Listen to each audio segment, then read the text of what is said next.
Okay, so hi everyone. My name is Jessica Waits and I'm one of the graduate assistants at the Student Academic Resource Center. Thank you very much for coming to our workshop today. We're going to be talking about what's your type, personality in the classroom. So this is going to be about your Myers-Briggs inventory test. So I'm not sure, some of you might have already taken it before. Some of you might not have even heard what it is. But basically, I just wanted to give you a little overview of SARC services before we get started. I also want to drop in the chat.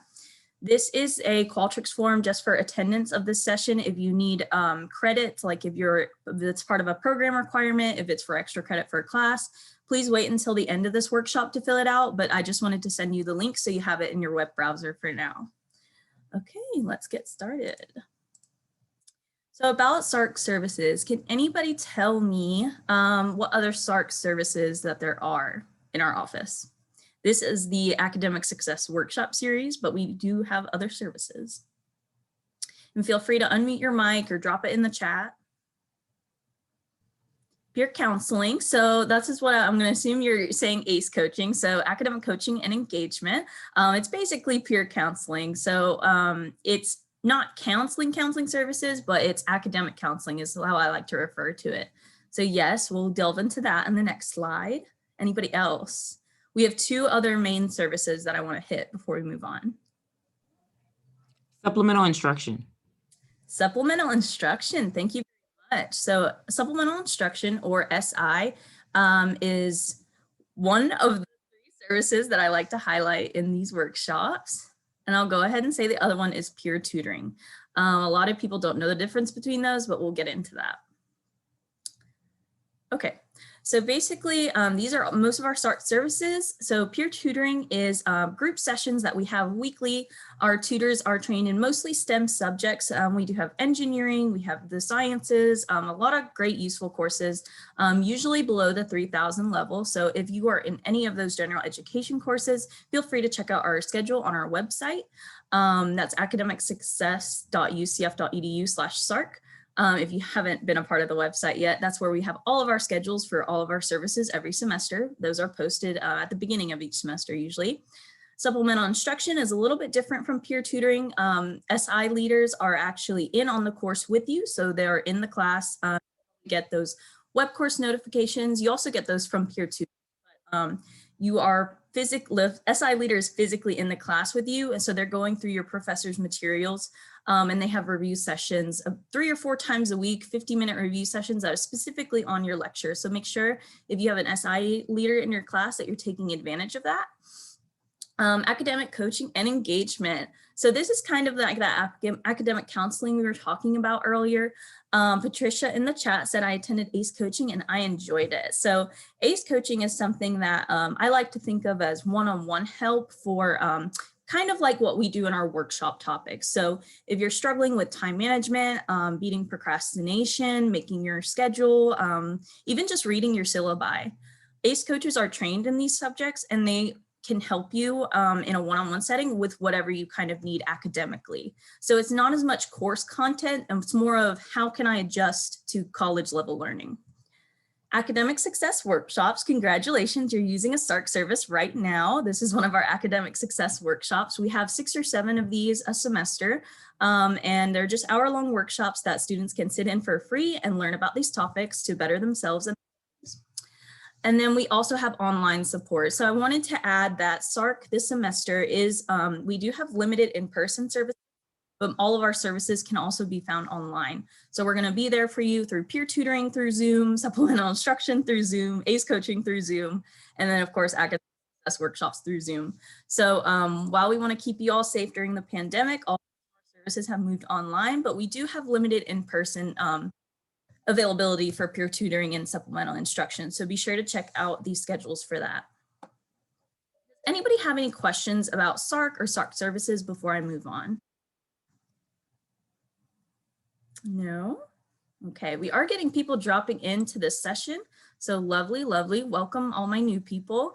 Before we get going, why don't we just drop in the chat our name and our majors? And let's say our class level 2, like freshman, sophomore, junior, or senior. So feel free to drop your name or in your major and what year you are. I just like to get a feel at who attends these sessions. While y'all are doing that, I really do want to know, so please interact with me because I'm going to be asking a lot of questions during this workshop and I need y'all to participate to make it interesting, okay? Awesome. So we have Patricia is my super senior. We have a senior finance major, computer science freshman, communicating science disorders, a junior, freshman, civil engineering, finance junior. So you see how many different people we have in this workshop, right? This is going to be very useful later on because I'm going to ask you to do some other things and drop some other things in the chat. So thank you for introducing yourself to everyone. And we have, it's honestly amazing to see the array that we have, so many different majors and so many different class levels. So welcome. Thank you everyone for participating. All right, so my first question of today is, why is it important for us to know our personality type? Why do you all think it's important? Why are you here at this workshop today? I really want to hear. You can please unmute your mic. I'd rather you unmute your mic than just put it in the chat, but you can if you're a little bit shy. Also, I'm not afraid of silence, so I'll wait until someone answers me. It's been a while since I've actually taken my last Myers-Briggs, and so I wanted to come and see what my new personality style might be since the last time I've taken it. Yeah, awesome. So this is an important point to bring up. Thank you, Patricia, because, you know, our personality type is not a static thing. We can change based on our experiences, based on, you know, from high school to college, even from freshman year to sophomore year to junior year. So it's important to keep up with ourselves and to know kind of like who we are so we can utilize our skills best. We don't all learn the same way. Thank you, Suzanne. Yes, it's important to think of not only yourself, but of others. So to know what's out there, who we'll be interacting with, not only in our school, you know, not UCF, we'll be interacting with people in the workforce, even in your personal life. You know, if you know what kind of personality types are out there, maybe you'll learn how to better interact with people. To optimize the way we learn and study to fit our personality type. Thank you so much. So basically, yes, once we know our personality type, it's easier for us to identify, you know, kind of our study habits and maybe why we react to certain ways of studying better than others. So that's a good point as well. Those were some great answers. I'm going to go ahead and move on. So personality types and our inventories. Let me move my chat boxes out of the way really quickly so I can see it. Okay. So basically, personality types were founded by Carl Jung. He was a Swiss psychiatrist. He stated that seemingly random variations in people's behaviors, so really our personalities, is actually pretty consistent and predictable based on personality type. So he created these categories, but really the test to find out what our category is called the Myers-Briggs Type Inventory. This was developed by Catherine Cook Briggs and Isabel Briggs Myers, and they're actually a mother-daughter duo. So I think that's very interesting to me because before I even researched this, also, happy International Women's Day. I did not know that this was created by women, so it was very cool to see that. These categorize people based on basic preferences based on Jung's personality types. So has anyone heard of the MBTI before? And if you're not familiar, or if you might not know that name, yes, you have, Diana. If you haven't heard of that before, it's basically that 4-letter assessment that you do. There's extrovert, there's introvert, sensor, and intuitive. I really can't remember the third one right now, but we'll get to it. I have heard of this many years ago. Yes, it's interesting to actually, oh wow, Diana has 4 different personality types. We're gonna get to see what you are today. So keep in mind that I will say my MBTI, every time I've taken the test, has never changed. So it's interesting to know that yours has changed 4 times over. That also gives us an idea of, you know, how strong are our affiliations with these dichotomies. So we're going to move forward here. Before we go forward, I kind of want to talk about, there's been a debate of, this topic is controversial or is it beneficial? Do we really need to know these types moving forward in our work, in our careers, and even in our schoolwork? Do personality types have merit? Are these tests real and accurate? Are these, when people take these, do they feel that they identify with them, or is it not really true to themselves? But we take these quiz, I think it's beneficial because you take these type of assessments to better understand yourself, and not only yourself, but to better understand others. I want to make it clear that these tests are not meant to stereotype anyone. You shouldn't just assume that someone is one type. They could be the other. And a lot of people are mixes of these types, so don't kind of get set in stone in them. And it provides insight to our behaviors, so I think it's way more beneficial than controversial. Socrates actually said the quote, "To know yourself is the beginning of all wisdom." So that's why you're here today, is to get the beginnings of knowing yourself, and you can go forth with wisdom. All right, so now that we're out of our little introductory phase, I do want to, let me grab the link for y'all so it's easier for you. Okay, in the chat, I have put the 16 personalities. It's a free test that's online. If you can't open the chat for some reason, or that link doesn't work for you, you literally can just go to Google and type in 16 personalities free test. And this will tell you your MBTI. So what I'm going to do now is give you a 5 to 10 minute break to take this test. I know that some of you may have taken it before. Please just do it again, because who knows, it might have changed for you.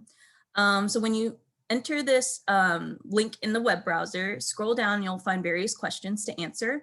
If you highly agree with something, click the biggest circle on the left. If you highly disagree with something, it's going to be the biggest circle on the right. The middle gray dot in the middle is mutual. And you can say, the smaller dots are kind of like agree, disagree, and then there's like, higher disagree, that sort of rating scale.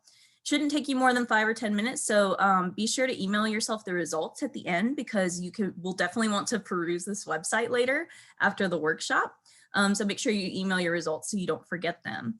All right, so I'm going to mute my mic for 5 to 10 minutes. Once you are done, please drop your 4 letters in the chat. That way I know when we're all done. Okay? Let me know too if you have any questions.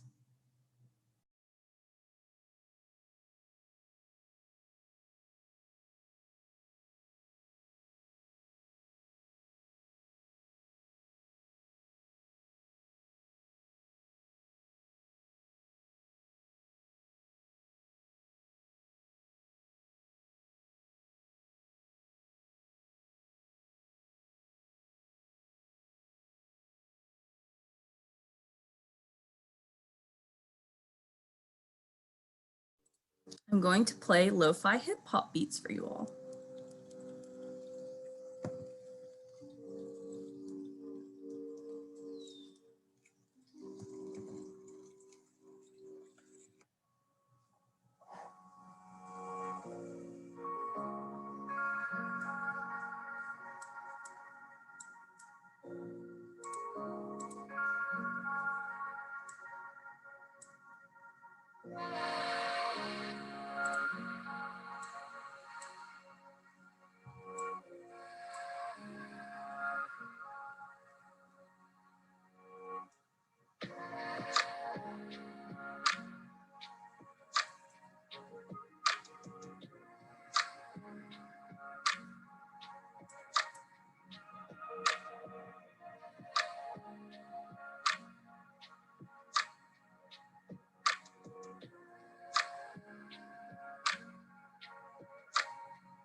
I'm going to give you all until 4:25. It looks like we have some results in, but not all. So I'm going to make sure I give everyone a good amount of time to finish up.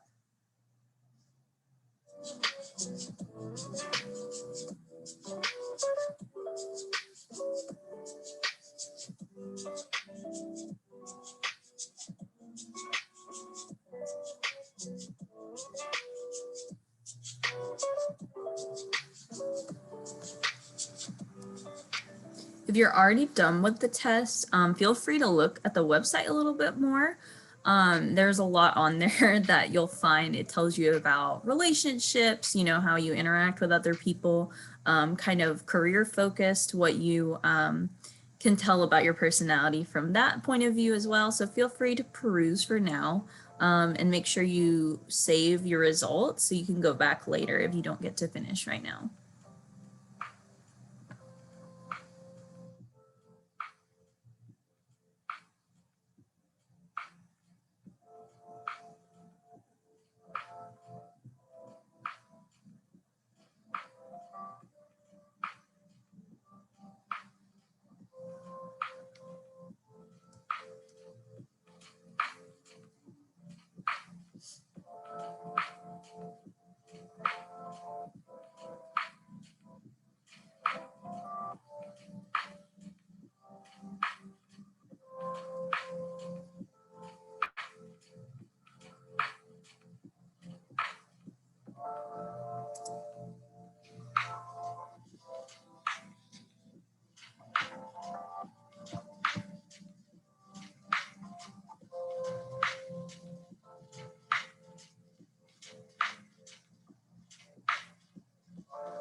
All right, it looks like we got a good amount in the chat. It looks like we also have a good mix of extroverts and introverts in here. So that is very interesting.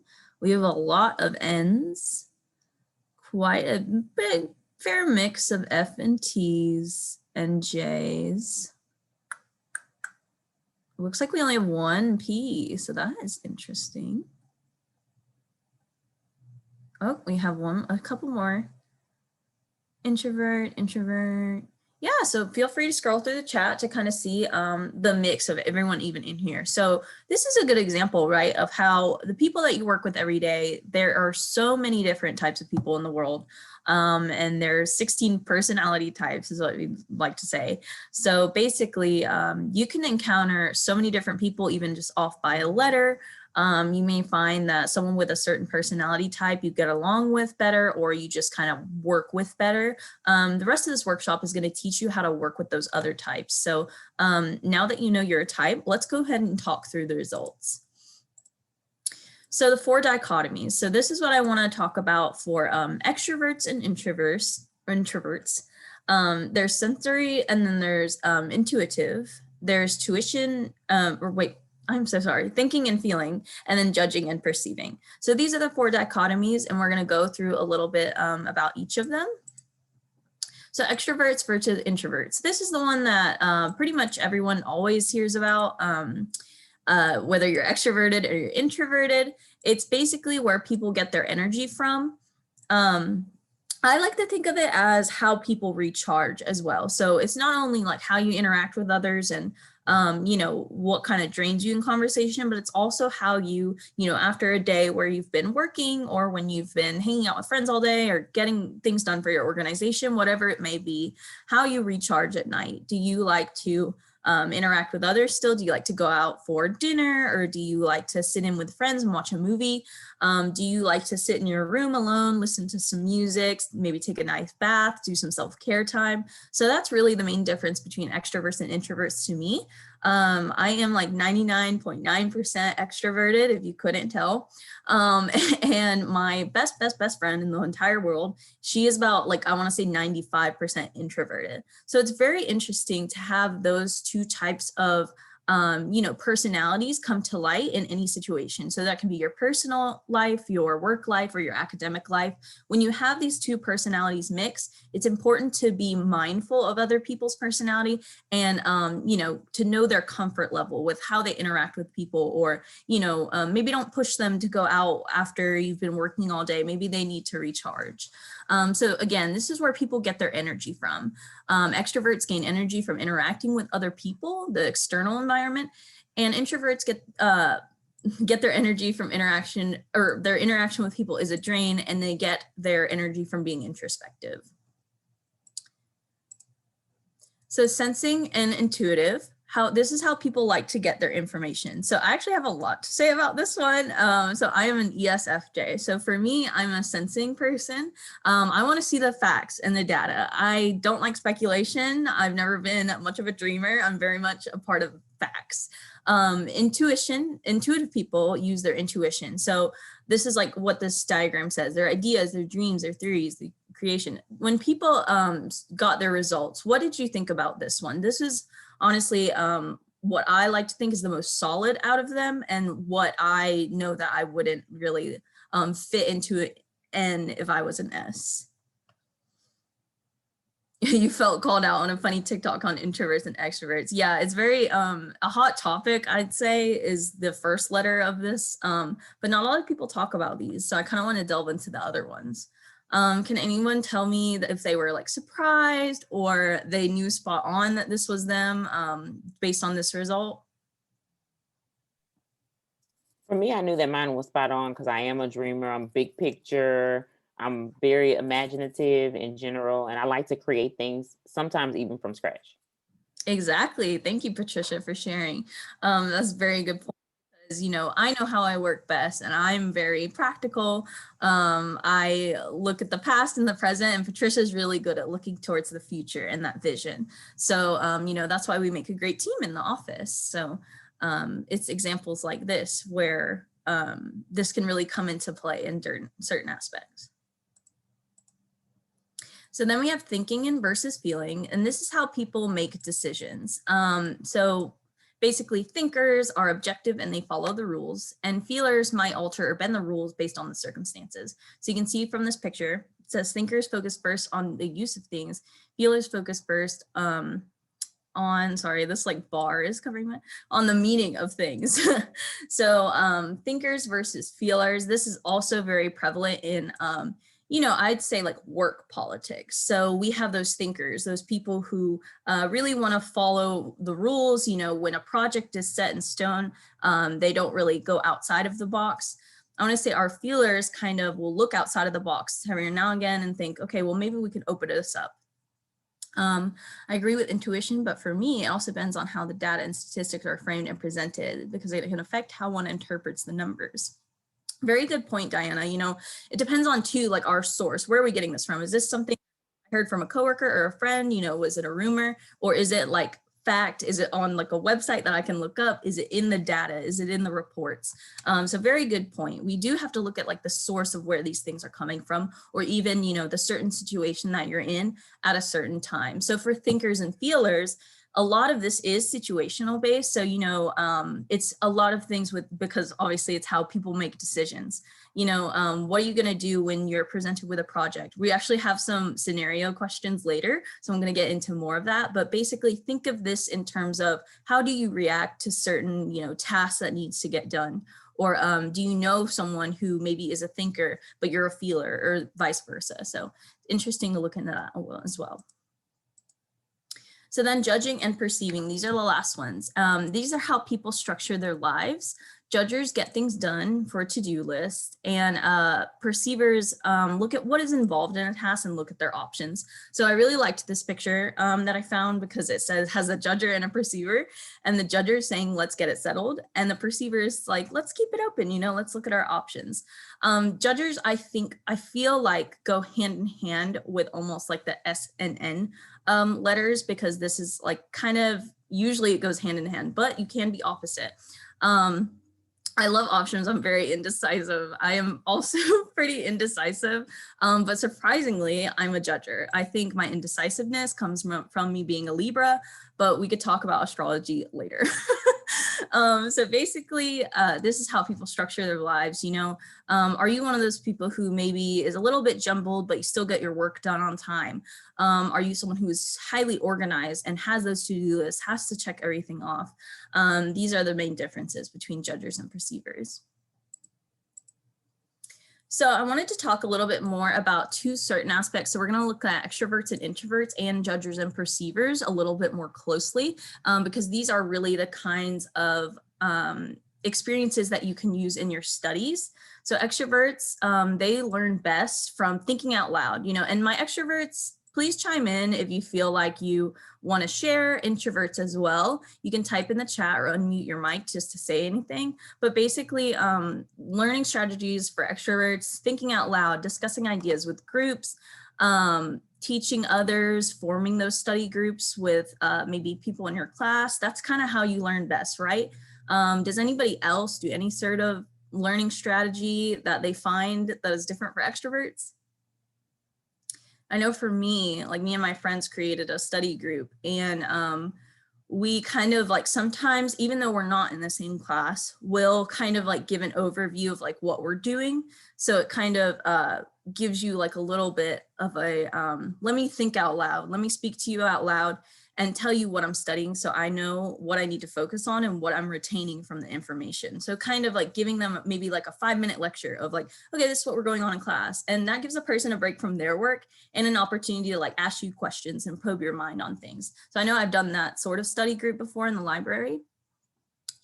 Introverts, they take independent study courses. Study groups with other introverts may help you focus a little bit more. If you're kind of not someone who really wants to teach class material to other people, I don't blame you. But basically, if you like more of that introspective, if you know you need total silence when you're studying or you can't retain a thing, or if you know that you work better speaking out loud, like introverts, maybe you could form study groups with extroverts if you're in that situation as well. The study in quiet spaces, that's something that I've, sorry, I don't know what happened to my PowerPoint. But basically, studying in quiet spaces, a lot of introverts like to use the top floor of the library here, because our library is actually a progressive library, and the bottom floors have a lot of group activity going on, a lot of noise. As you get higher and higher in the floors, the 4th and 5th floors, you can hear a pin drop. So those are really spaces for our introverts. Patricia said, introverts do not want me at their study group. Diana, I like a small personal study group of people I know, but we're independently studying. Yeah, so this is a great way to honestly like get out there. And even if you're an introvert, maybe if you feel like you need a little more motivation, especially in the current situation that we're in, it could help to get out of the house, stay within your bubble, of course. But if you're comfortable being with people and maybe just even like sitting in the same room as them, I know that's a source of comfort for a lot of people, is even though I know we're not studying the same information, let's set like a 30-minute timer. And every time the timer goes off, let's have a 5-10 minute break, chat a little bit, get some water, go to the bathroom, and then we'll set another timer for 30 minutes, 5 minutes later. So these are some great ways to study for extroverts and introverts. Let's go to the next slide. So these are the learning strategies for judgers versus perceivers. So judgers, you'll want to keep your environment structured, keep an open mind, and come back to a task to review or improve. Perceivers, you want to set deadlines and stick to them. Don't procrastinate and live with imperfection and do the best that you can.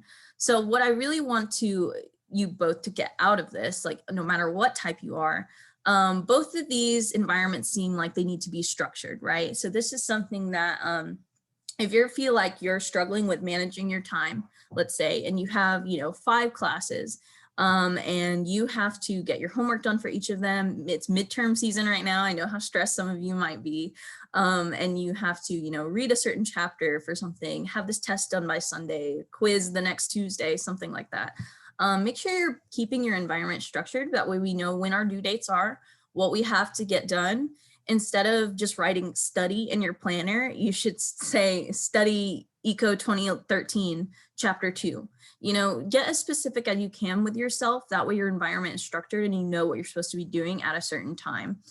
Keep an open mind. Again, your schedule can change sporadically. We all know that. Come back to a task if you need to. Let's say you're not as confident with the work that you've done, but you still got a good chunk of work done. Always feel free to come back to it and improve on your work, because sometimes we need a little bit of a break, right? Setting your deadlines and sticking to them, again, like following your due dates, following, like, let's say, you know, you have plans on a Friday night. If you have something due on Saturday morning, you should probably get it done before Friday night, right? So we're going to try to beat that procrastination and live with imperfection, because, you know, this is not a, okay, I know that I'm a judger now, so I'm going to keep my environment structured and that's how it works. Like, no, just because you know your personality type doesn't mean you automatically have these strategies, you know, stuck within you as habits. So live with imperfection, do the best that you can to create your own schedule, and be patient with yourself. You know, if it's been 2 or 3 weeks and you're on a certain study schedule and it's really not working for you, you can't stick to the times that you set, or you're finding yourself, you know, kind of distracted by a lot of things, make sure you take the time for yourself, but also change what's not working.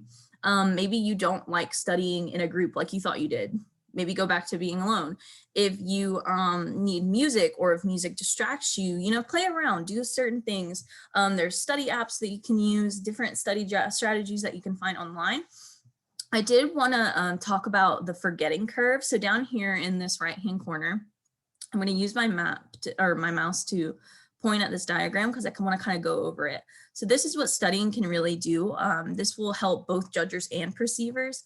So I want to emphasize it. So let's say this is your lecture, right? This little picture up here where you're sitting in class. This is where you hear the information. Right now, this would be a computer with little Zoom scores on it. So basically, we're sitting in class. After one whole day, we have only retained about 60% of the information we learned yesterday. So this is what we mean by combating the forgetting curve, because the more you study is the more you're going to bring up like the information that you remember. So let's say, okay, at day 1, I'm just going to look over my notes, you know, review things, bring back my capacity in my brain. I'm going to remember things that I learned in class yesterday. 2 days later, I'm back at 60%, but you know what? Hey, at least it wasn't that first day. I would be down here again. So then, you know, okay, after 2 more days, I'm going to go back and rewatch the lecture. Maybe I missed something that the professor said. Maybe I want to reread the chapter, just something else. It can be something small, maybe creating flashcards for your next test, or, you know, creating like a study guide for the next exam, or a big project that you have coming up. You know, maybe you need to talk to your group members and review some things. So 3 days after that initial 3 days, that's when the 60% comes back, okay? So we've already combated, after that first day, you're down to 60. This is the 3rd day, all the way to the 6th day, you're back at 60. So just reviewing this information, you see how these curves keep going up. That means the more you study and the more you retain things, the more you stick to your schedule, you're gonna retain more information over time. So let's say, okay, the final 6 days after my lecture, so almost, you know, tomorrow's my next class, since it's a weekly class. I'm going to review things, maybe go to my professor's office hours, ask any questions that I need to. If I'm stuck on, you know, a certain concept, maybe go to tutoring, supplemental instruction. If you're having trouble actually sitting down and making a schedule for yourself, maybe you need to make an ACE appointment, something like that. So after that, your 7-day, look, you have retained 90% of the information just from recalling information 3 times that week. So this is something that one of the strategies I like to emphasize in my workshops, because it's really is up to you how much you retain, how much information you retain, because it's up to you to go back and study and find these different strategies for you that work, that fits with your schedule, because everyone is different. Like someone said at the beginning of this workshop, nothing works for everyone. That's why it's important for you to be able to know yourself and know what works for you. Does anybody have any questions on this before we move on? I know I've been doing a lot of talking, so I want to make sure. No. Okay. All right, so now we're gonna do an activity. So I know I've been asking y'all to do some things, so please bear with me here and interact with me a little bit, because this is gonna be really boring if you don't. Let's work through some scenarios, and within these, I want you to remember, you know, your Myers-Briggs, what we just took. Remember your 4 letters. Are you an introvert, or are you extrovert? Are you a judger, or are you a perceiver? And what strategies work best for you if this situation were to, you know, happen to you? Okay.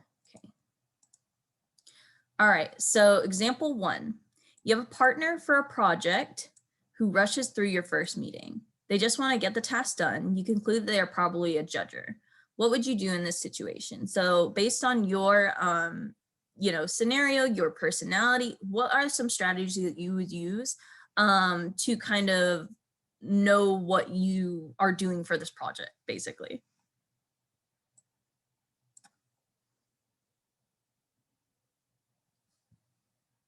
You did something similar in your lead scholars class last year. Awesome. So maybe you could share a little bit with us if you want. And feel free to unmute your mic, please talk to me.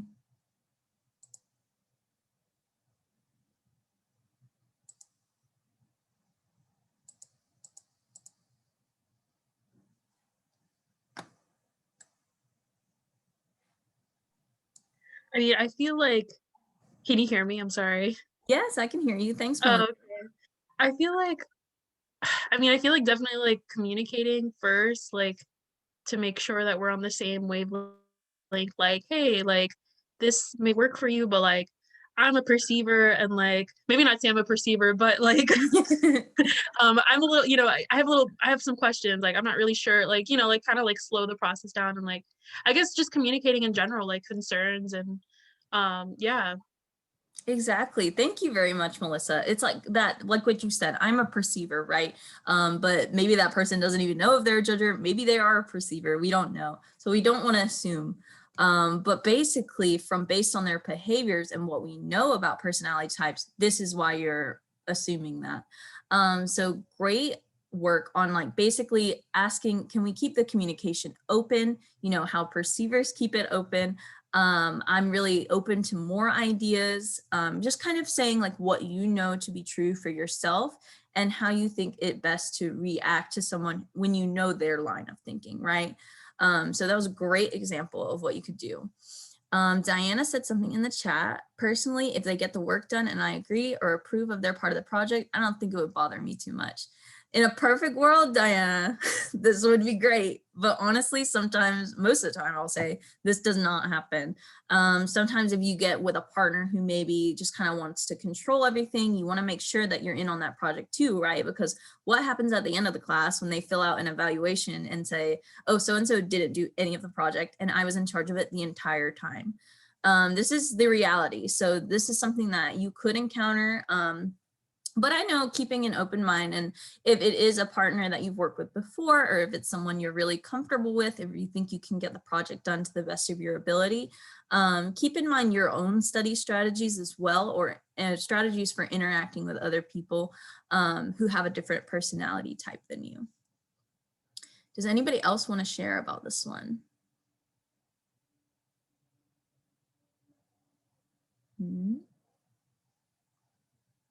If we had no communication from the start, that would be an issue for sure. Exactly. Because basically in this scenario, like your partner rushes through your first meeting. It sounds like you honestly like didn't even get a word in and they just want to get the task done. They say, okay, this is this. I'm going to do this. Like you need to do this, blah, blah, blah, blah. We good? Okay, bye. So definitely make sure there's that communication aspect of it. And that's true for any, you know, group work, right? So let's see what we have here. Some strategies that you can use is ask to spend time on one additional aspect in order to produce better work. So let's say they rush through everything, and there's a couple gray areas that you're like, well, we didn't talk about this too much. How are we going to work through this? So ask to spend some time. It says that they rushed through the first meeting. So if you're not sure about these things, maybe just take one aspect out of the thing that you're unclear about and ask, hey, can we talk a little bit more about this? I'm a little confused on like how we should go about this, or what are your thoughts on the situation?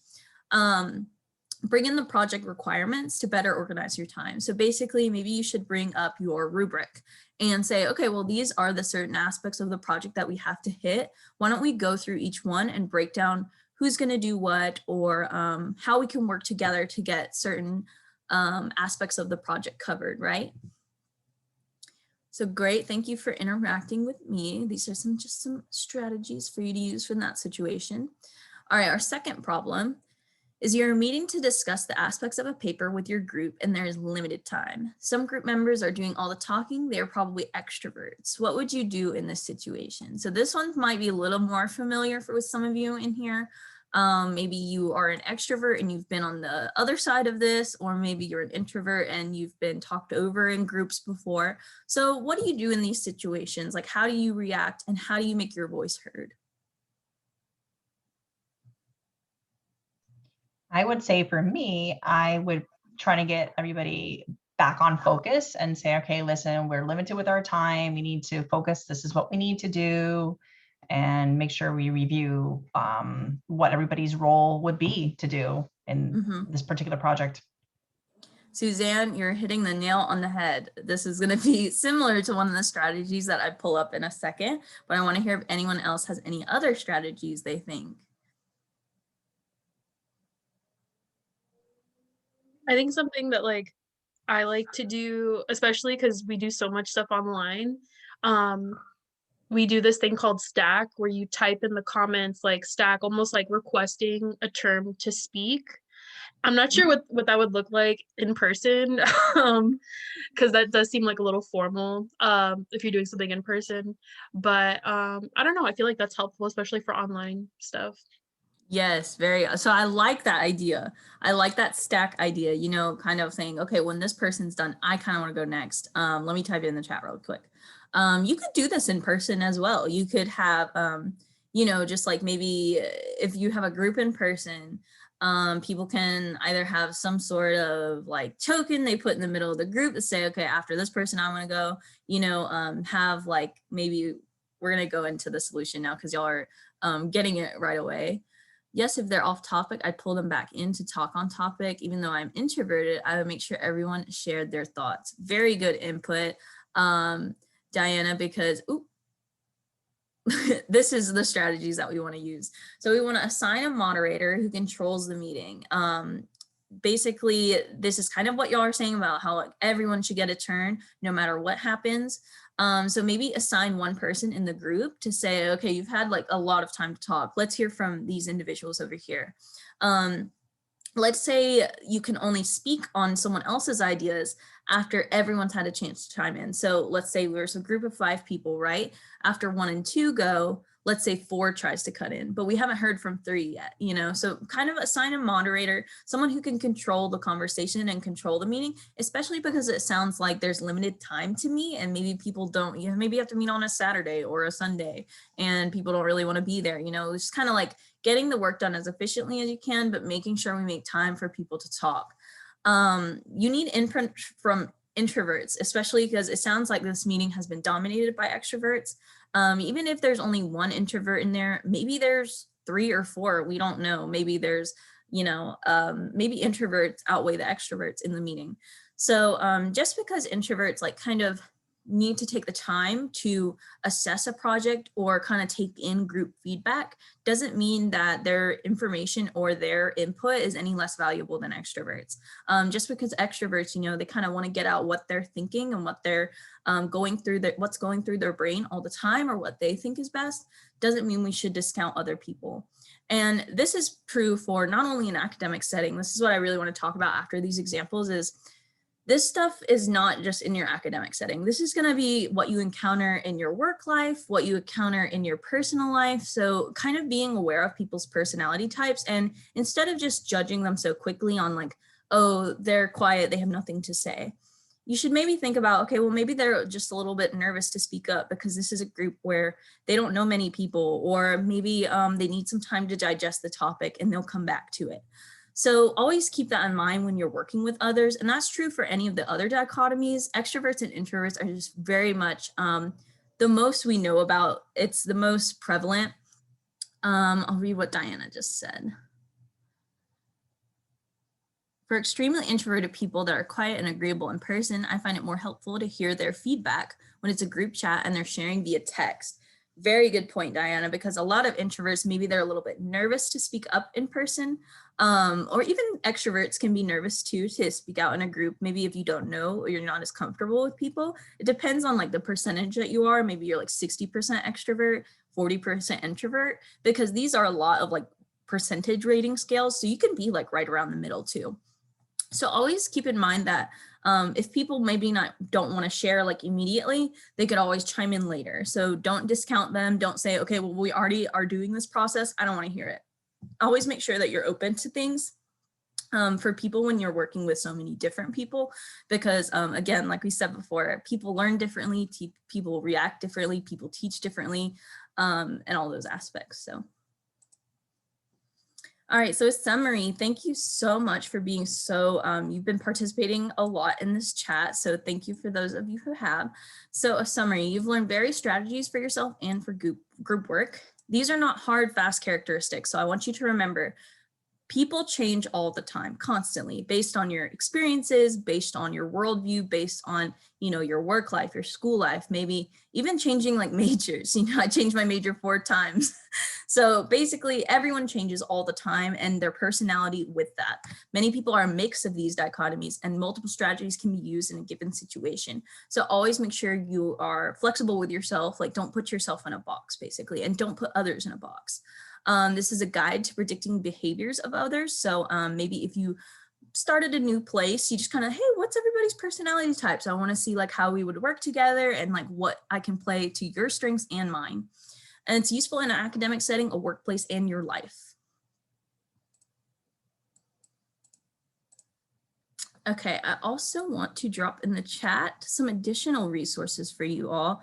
These are some resources that I didn't get to go into depth too much about, but this PDF is really going to help you. Please, please, please download that from the chat now. Just give it a good look. It has some websites that you can go to and read about multiple strategies. I just really wanted you to take something away from the session physically, well, virtually.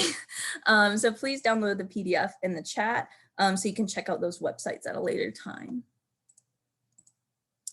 And again, I want to stress SARC services, most specifically academic coaching and engagement. So these are those one-on-one sessions. If you really enjoyed this workshop and you want to kind of get more in depth and personal, one-on-one coaching session where they'll cover this topic, they'll cover, anything that you're really struggling with academic-wise. Again, not course material, but like how you study, how you organize your time. If you are having trouble like balancing things in the online environment too, they have they're trained to be online instructional coaches as well. So they can help you navigate web courses, they can help you navigate My UCF. They have a lot of knowledge on that type of thing. So make sure you go on our website. Let me type in our URL.